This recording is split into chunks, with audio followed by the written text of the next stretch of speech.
شروع میں عنایا کے لیے یہ سب ایک کام تھا، لیکن جیسے جیسے مہینے گزرتے گئے اور اس کے اندر بچہ پلنے لگا، وہ بدلنے لگی۔ سعدیہ اکثر اس کے لیے کھانے پینے کی چیزیں بھیجتی، اس کا خیال رکھتی۔ عمران ہر ماہ پیسے دیتا ڈاکٹر کے چیک اپ کے لیے۔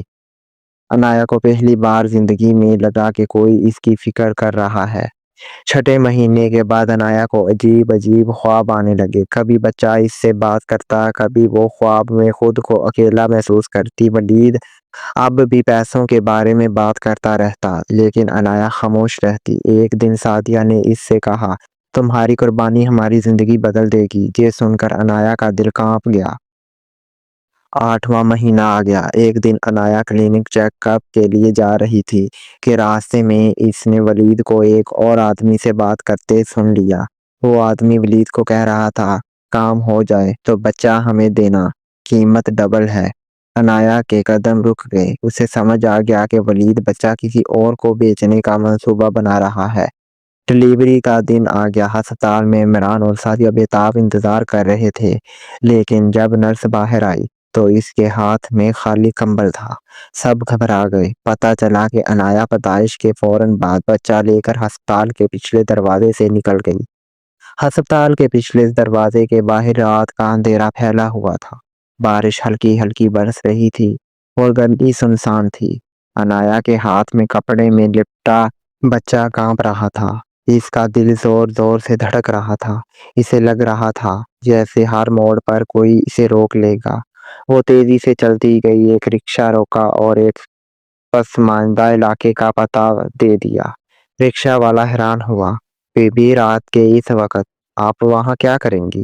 عنایا نے جھوٹ بولا، اپنے رشتے دار کے پاس جا رہی ہوں، وہ بیمار ہے۔ رکشہ چل پڑا۔ بارش کی بوندیں اس کے چہرے پر گر رہی تھیں، لیکن وہ صرف ایک ہی سوچ میں ڈوبی تھی، یہ میرا بچہ ہے، میں اسے کسی کو نہیں دوں گی۔ ادھر ہسپتال میں ولید پاگلوں کی طرح عنایا کو ڈھونڈ رہا تھا۔ اس نے عملے سے لڑائی کی، دروازوں پر دوڑتا رہا، لیکن کوئی خبر نہ ملی۔ عمران اور سعدیہ ایک کونے میں بیٹھے رو رہے تھے۔ ولید کے دماغ میں غصہ اور خوف دونوں تھے۔ وہ جانتا تھا کہ اگر عمران نے پولیس میں رپورٹ درج کرا دی تو سب کچھ برباد ہو جائے گا۔ رات کو ولید نے اپنے تعلقات استعمال کیے اور عنایا کا پتہ لگانے کی کوشش کی، لیکن وہ گویا زمین میں سما گئی تھی۔ عنایا نے اگلے چند دنوں میں ایک فیصلہ کر لیا۔ وہ کراچی چھوڑ کر لاہور چلی گئی۔ وہاں ایک پرانے جاننے والے نے اسے ایک کمرہ دلوا دیا۔ عنایا نے اپنا نام بدل کر مریم رکھ دیا اور سب سے کہہ دیا کہ یہ بچہ اس کا بیٹا علی ہے اور اس کا شوہر کچھ سال پہلے وفات پا گیا تھا۔ زندگی آسان نہیں تھی، لیکن پہلی بار اسے محسوس ہوا کہ وہ کسی کو بیچنے یا دھوکہ دینے کے بجائے ایک اپنی مرضی کی زندگی جی رہی ہے۔ مہینے گزرنے لگے۔ علی کی مسکراہٹ اور چھوٹی چھوٹی شرارتیں عنایا کے دل کو خوشی سے بھر دیتی، لیکن راتوں کو کبھی کبھی وہ جاگ جاتی اور عمران اور سعدیہ کا روتا ہوا چہرہ یاد آتا۔ اسے لگتا جیسے وہ دور کہیں کسی کمرے میں خالی جھولے کو دیکھ کر ٹھنڈی سانس لے رہے ہیں۔ 1 سال بعد ایک دن جب عنایا اپنے بیٹے کو پارک میں جھولے پر بٹھا رہی تھی، اسے ایک مانوس آواز سنائی دی، تم جہاں ہو مریم نہیں عنایا۔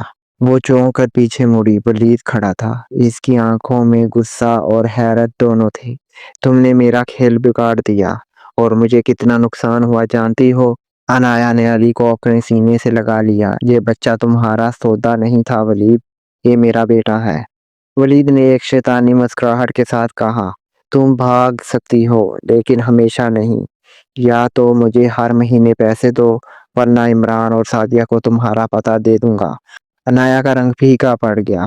وہ جانتی تھی کہ اگر سچ سامنے آ گیا تو نہ صرف عمران اور سعدیہ اس سے نفرت کریں گے، بلکہ شاید پولیس بھی اس کا پیچھا کرے۔ اس نے ولید کو ٹالنے کے لیے کچھ پیسے دیے، لیکن یہ صرف شروعات تھی۔ کچھ دن بعد عنایا نے آئینے میں اپنی تھکی ہوئی صورت دیکھی۔ اس کے چہرے پر خوف، جرم اور تھکن کا بوجھ صاف نظر آ رہا تھا۔ اس نے سوچا، میں کب تک یہ سب چھپاتی رہوں گی؟ یہ بچہ کب تک اس جھوٹ میں جیے گا کہ اس کا کوئی باپ تھا؟ آخر کار اس نے فیصلہ کیا کہ وہ سچ بتائے گی، چاہے نتیجہ کچھ بھی ہو۔ ایک شام عنایا نے عمران کا نمبر ڈھونڈا، اس نے فون ملایا، دوسری طرف خاموشی رہی۔ پھر ایک بھاری آواز آئی، کون؟ میں عنایا، وہ لڑکی جس نے عمران نے فون کاٹ دیا۔ لیکن اگلے دن عمران خود لاہور آ گیا۔ وہ دونوں ایک کیفے میں ملے۔ عمران نے سخت لہجے میں کہا، مجھے تمہاری شکل بھی یاد نہیں، لیکن پھر بھی آیا ہوں، کیوں بلایا ہے؟ عنایا نے علی کو اس کے سامنے بٹھایا اور کہا، یہ تمہارا بیٹا ہے۔ میں نے اسے بیچنے سے انکار کیا، لیکن میں چاہتی ہوں تم دونوں اسے دیکھو اور فیصلہ کرو کہ یہ تمہارے پاس رہے یا میرے ساتھ۔ عمران کی آنکھوں میں نمی آ گئی، اس نے بچے کو اٹھایا، دیکھا، پھر آہستہ سے کہا، میں تم سے نفرت کرتا ہوں عنایا، لیکن شاید تم نے جو کیا وہ کسی اور کے بس میں نہیں تھا۔ میں یہ بچہ تم سے نہیں چھینوں گا، لیکن ایک وعدہ کرو، اسے کبھی یہ مت کہنا کہ اس کا جنم کس حالات میں ہوا تھا۔ عنایا نے اس بات میں سر ہلا دیا۔ عنایا کی زندگی آسان نہیں ہوئی، لیکن اس نے سیکھ لیا کہ سچ اور جھوٹ کے بیچ میں جینے کا مطلب ہمیشہ خوف کے ساتھ جینا ہے۔ عمران اور سعدیہ کی زندگی ادھوری رہی، لیکن وہ کم از کم اس سکون میں تھے کہ بچہ زندہ ہے اور محفوظ ہے۔ لالچ اور جھوٹ وقتی فائدہ دے سکتے ہیں، لیکن وہ انسان کے دل میں ایک ایسا زخم چھوڑ جاتے ہیں جو زندگی بھر رہتا ہے۔